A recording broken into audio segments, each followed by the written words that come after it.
my name's Robin Dodd. I'm a UK based photographer. Today I just want to show you how I go about composing images down on the south coast in the United Kingdom, and then we'll have a look at my workflow and how I would go about editing some of these images.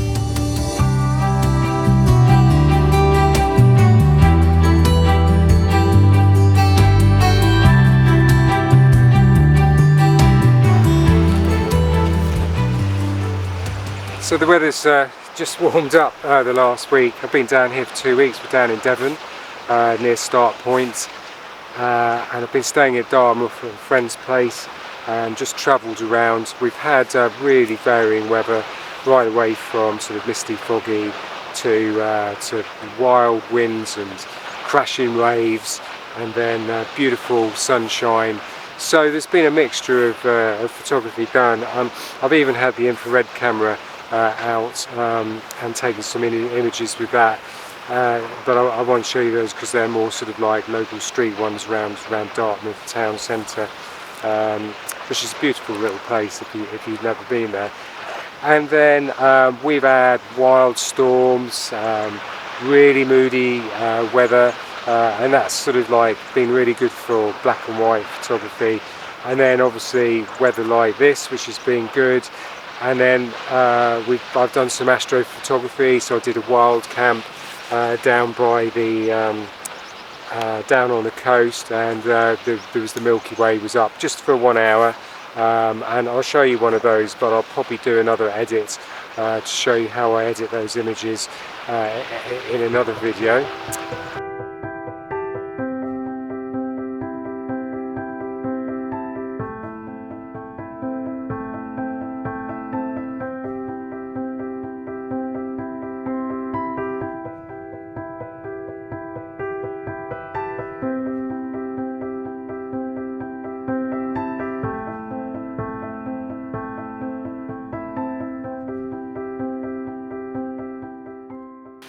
It's midnight, and we've come back down to the beach down in South Devon. It was about an hour and a half walk, I think, with the pack, and I've got my tent and a few other bits and pieces there, sleeping bag, a bit of food and everything. So we come down to do some astrophotography. I came down a couple of days ago. There was a big storm and it looked quite cool in black and white. Then this evening did a little bit of colour as sunset and all that type of stuff. But really I was here for the astrophotography. So it's October at the moment, and with it being October, it was just sort of starting to come into the Milky Way season. So we're just starting to get the galactic core coming just up above the horizon, and today it was only here for an hour, so as soon as it got full proper night, not twilight anymore, proper night time, then it was you could see it popping up. So I've taken the pictures, and you can see I'll put them on now so that you can have a look at them.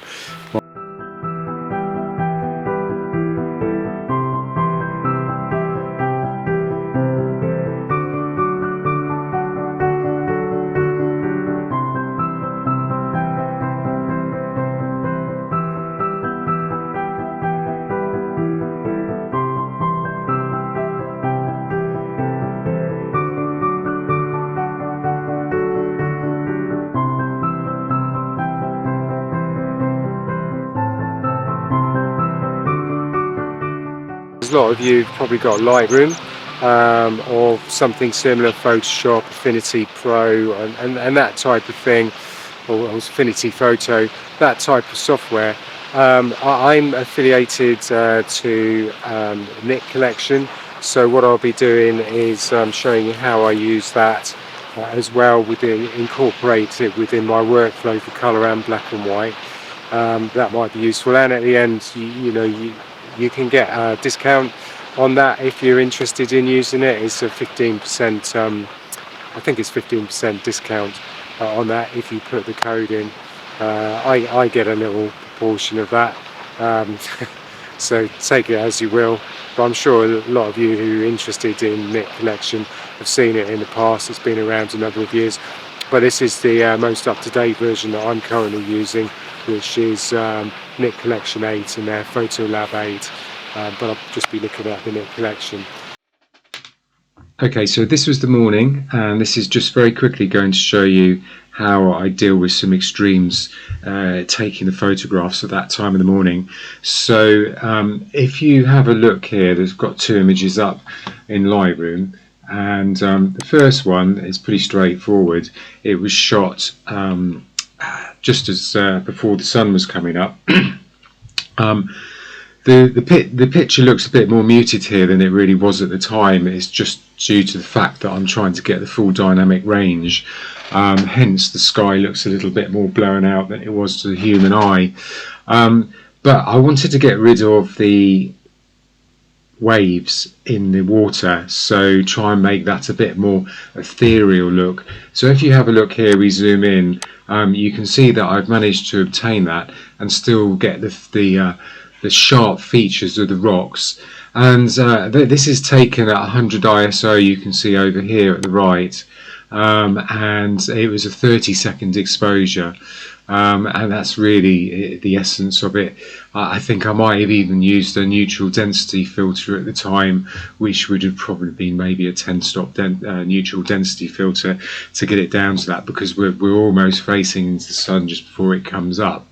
So that essentially has got us the look in the water, but unfortunately in the sky here we've also got quite a few seagulls. The big feature of watching this scene unfold before me was the number of seagulls flying, but there's nothing in the air, and that's because it's a 30-second exposure, so that movement will just completely eradicate the seagulls. So I still wanted to retain that, so what I did, so let's go back to the second photograph, and the second photograph is this one here. Now we can see the birds, but you can also see in the foreground that the sea is not as ethereal as before. I personally think it's relatively off-putting, even though I used a polarizer filter at some points for this. But we can see that we've got the birds flying around here, which this one in particular I quite liked. So what you'll also notice from this picture is if you zoom in on the birds, if I go to for example 100%, you'll see there's quite a bit of noise there, and also if I go down to here, you'll see there's an extreme amount of noise. Because it's darker, the lighter areas don't show as much noise up, but the darker areas show more of the noise, whereas the lighter areas won't. But this is just totally unacceptable, and the reason for this is if you look here on the right, you can see that the ISO is 3200, 3200. It's the only way to take the neutral density filter off, crank it up to 3200 millimeters, 3200 ISO. That way I know that I'm going to freeze the birds. I've got an f-stop of f10. Let's just make sure everything is still in focus. I could have gone lower. I could have gone down to maybe f 7.1, but just to be on the safe side, it's f10. Now I have to work to get rid of this noise. So the way I will get rid of the noise here, and I found it to be even better than the Lightroom version, particularly for this scene for example, is to use DxO's PureRaw 5, which is their plugin for Lightroom and Photoshop, and it's a sharpener stroke denoiser, more particularly denoiser. So the way to do this, we're going to work on this one, which is the noisy one to start off with, is to go to File, Plugins. I've already set up the plugin for this, and Preview and Process with DxO PureRaw 5, and then you give it a few seconds and it will open up.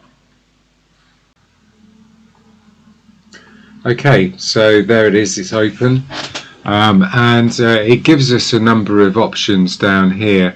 I think in this version it gives me pretty much two, D'Xt2S and D'Prime3, and basically this is their I suppose their algorithm and processing system for denoise and sharpening. So let's open this up fully so we can see it. And okay, we're going to zoom in on the picture so you can see the difference, because this gives us a preview of what we're looking at. Okay, so I've zoomed on to the area up here in the top right hand corner that you can see, and this is one of the seagulls that I quite liked. This is with the denoise applied. There's two versions here. You can either use the one or the two that I've suggested. Personally, I don't think there's a vast amount of difference. Well, actually there is. The older version seems to work a bit better, so we'll click on that. Okay, and to compare, all I need to do is show you the split screen, and that's the difference. I mean, it's massively cleaned it up, and it's really acceptable. I think that's phenomenal. So let's come back out again and let's have a look at the particular areas that were of real concern. We could have got away with that before, but these areas here we wouldn't. Okay, so this is now with the noise applied in the areas that we had a real issue with. If I just do the comparison, this is the before and then this is the after. You can just see how big a difference that makes. Generally I'm only really interested in the sky, which you'll see now, but that's the difference that this denoise makes. Phenomenal. And we can change the various aspects of it down here, the intensity and the details and all that sort of stuff, but I'm happy with that for the moment. So let's come out of this, and we're going to essentially just process it now and send it to Photoshop. Okay, I've got my heavily denoise file here, which if you look has got an XD2S D'Prime name at the end. It's a DNG file, so it's still essentially a raw file.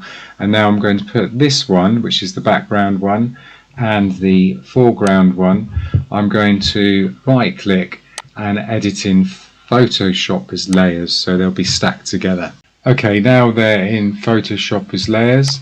I'm just going to highlight them down here, and we're going to make sure that they're aligned. Okay, so I've got my my two layers here. So if I turn on and off, toggle on and off, you can see that the top one is the foreground, so we'll call that C, and the bottom one is the sky. So now I'm going to select the sky, and now I am going to create a mask from that.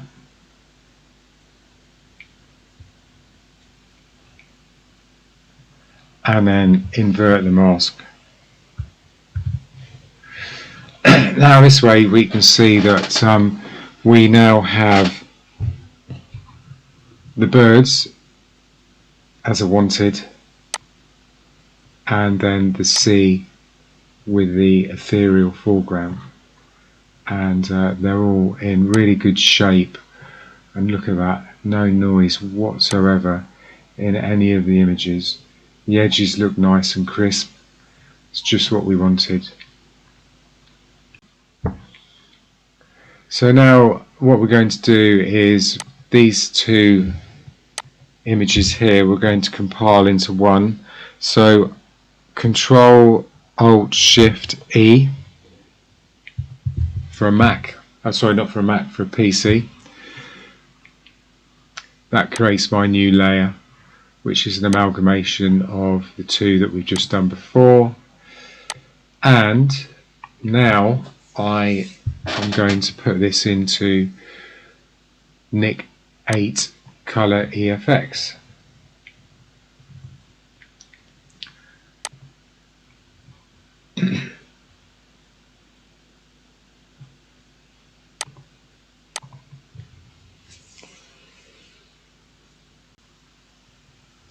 Okay, so here's my image opened up, and now what I want to do is I want to enhance the sky to more like it was when I saw it, and I'm going to use this skylight filter. So I add it and it adds it to the right here, and it automatically applies a certain strength, and then you can toggle it up and down as much as you want. Just a question of finding the right level. So I can toggle it on and off. There you go. And I did import there's two ways. Okay, so there's two ways of doing this. I want to take some of the color out of the front here, so I can either use the control points. So I would click on that one. If you want to do a negative, which is what I'm going to do, I'm going to click the Alt or Option key if it's a Mac, Alt on a PC, then click the tab, and if you see it'll go to a minus, and then just click on it. So now if I want to see the area that this mask is covering, you can see here, that's it. So we're just going to move down to here. So this is the rocks, and we're just going to make that a bit smaller so it's just specifically on the rocks. There we go. And the sky is white, so this is what's going to be revealed with the slight sky change. If I come out of here, we can see, there we go. So I can toggle this on and off, and that's the difference that we've got. Yeah, I think that looks quite nice now. Well, that's the final edit for that sunrise image. I did mention that I was interested in using the other masking system that Nik allows you to import from Photoshop, but that will be for another a tutorial. And then the black and white version, I will show you the next video. I'll explain how I create the black and white images, why compositionally I do certain things, and then we will probably use the DxO Nik Collection for the black and white conversion. And there's a couple of methods, but it's quite interesting. So it's the end of 2 weeks, and it's back home really. Home's good for photos, but I might actually have to do some real work when I get back.